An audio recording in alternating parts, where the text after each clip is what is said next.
Welcome to the AI for Technical Writers podcast. This is episode 98. I'm Fred, your host. And I'm Daphne. It's great to be here. So today we're diving into something suggested by our producer, Curt Robbins, who is a senior technical writer himself. That's right. We're looking at an article by Ethan Mollick called Mass Intelligence.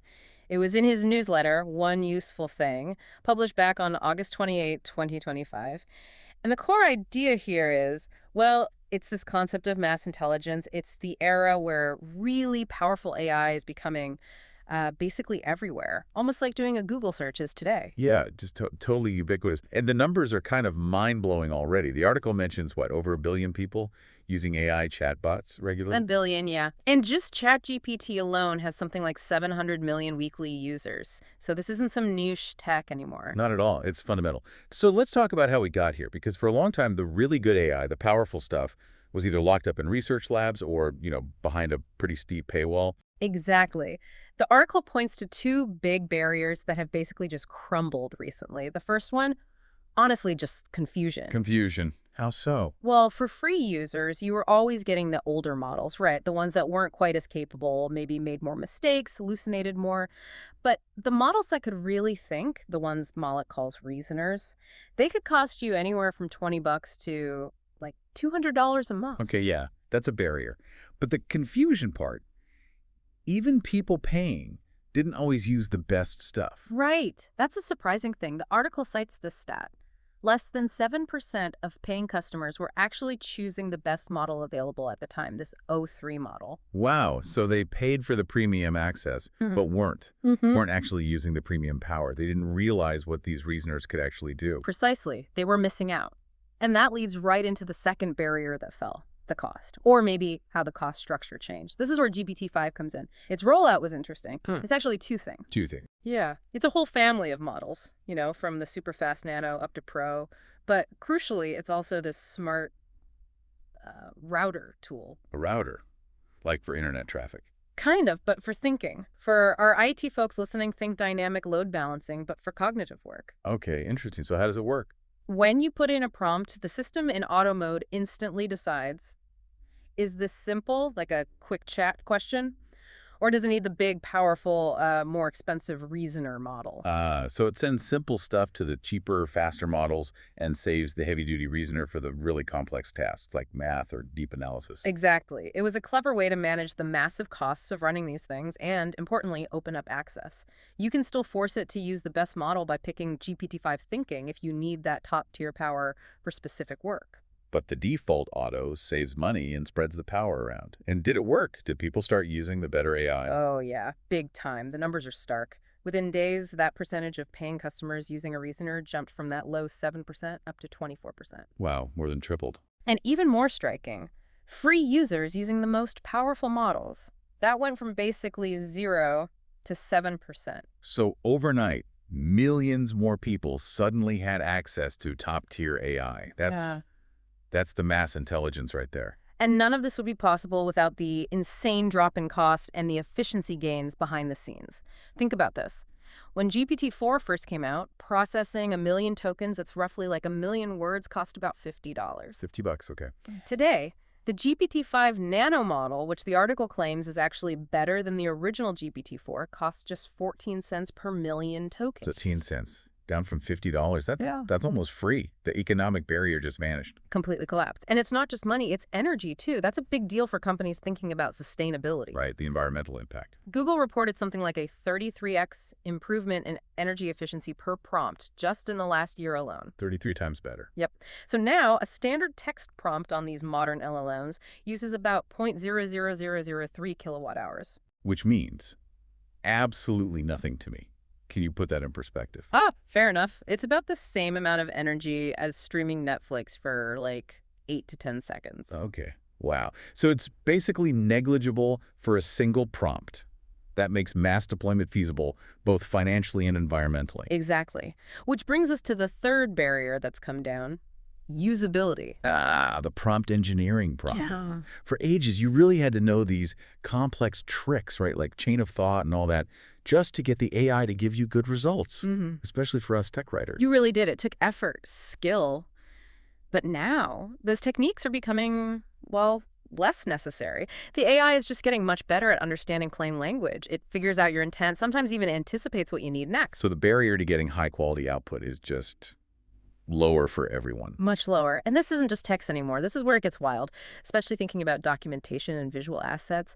The article talks about this new image generator, nicknamed the Nano Banana. The nano It's- banana fan. Seriously. Yeah, that's the nickname. Its official name is Gemini 2.5 Flash Image Generator. The point is, it's super cheap, so free users get it, and it follows instructions incredibly well. Okay, so give me an example. What can it do? Well, they took that famous photo of the Apollo 11 astronauts on the moon.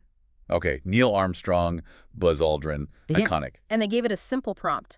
Dress Neil Armstrong on the left in this tuxedo. On the moon, in a tuxedo. Yep. And the result? Apparently, it was incredibly realistic. Like, the fabric folds looked right. It even kept the NASA pin on his lapel, blended the shadows, just seamless. Oh, okay, that's impressive. And also slightly terrifying from an information integrity standpoint, isn't it? That's the point. If anyone can create a perfect fake that easily, what does that mean for verifying information? Think fake screenshots, doctored diagrams. Yeah, how do we trust anything? Did they push it further? Oh, they did. They gave it this completely absurd multi-part prompt. Something like, now show a photograph where Neil Armstrong and Buzz Aldrin in the same outfits are sitting in their seats in a modern airplane. Neil looks relaxed and is leaning back, playing a trumpet. Buzz seems nervous and is holding a hamburger.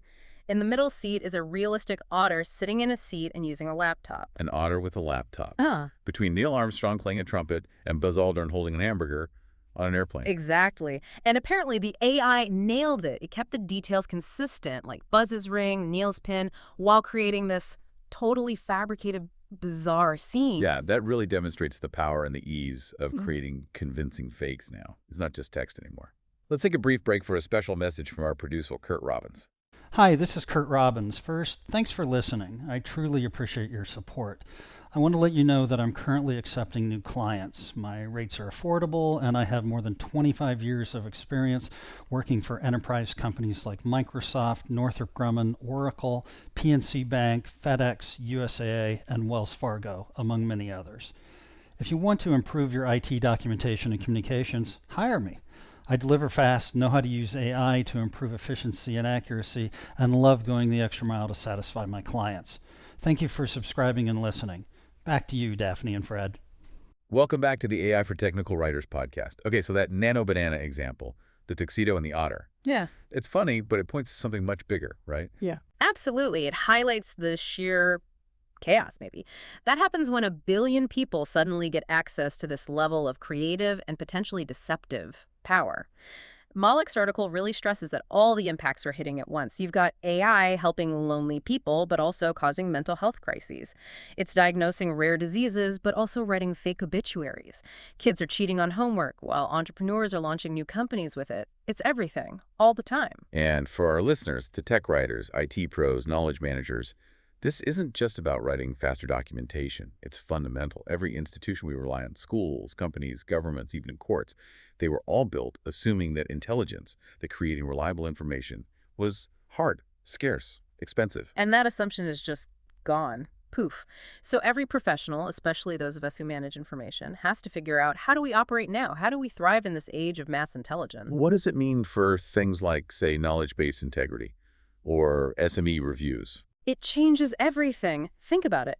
How do you keep your knowledge base accurate and trustworthy when someone could potentially flood it with AI-generated content that looks completely legitimate but might be subtly wrong or even deliberately misleading, and it costs pennies to create? The SME's job isn't just checking if the human got it right anymore. Now they have to verify if the AI got it right and if the source material itself is even real. That's a huge burden. It leads straight to what the article calls the trust crisis. If creating high-quality fakes costs almost nothing, what happens to the value of any digital information? A document, an image, a data point. Its inherent trustworthiness approaches zero unless you can verify it some other way. Exactly. So the huge question for us is, how do we rebuild that trust? How do we protect the value of real human expertise and careful verification when anyone can generate anything? It's a massive challenge. The article points towards a really unsettling potential outcome too, doesn't it? About verification itself. Yeah, this was a really provocative point. If we can't trust the digital record anymore because it's so easy to fake, where do we turn? The suggestion is we might have to go back to relying on people, on individuals we personally know and trust. Which sounds okay at first, maybe, but then you remember. Human memory is terrible. Exactly. We know how flawed it is. Psychology talks about creative reconstruction, right? How our brains unconsciously rewrite memories, fill in gaps, change details to make a story make sense. We're not reliable recorders. So if the digital world becomes unreliable because of AI fakes, and we fall back on human memory, which we know is unreliable, Then the whole idea of having an objectively verifiable record of events, of knowledge, it starts to look really fragile. Maybe that whole period was just a temporary blip enabled by trustworthy enough technology. that's a sobering thought.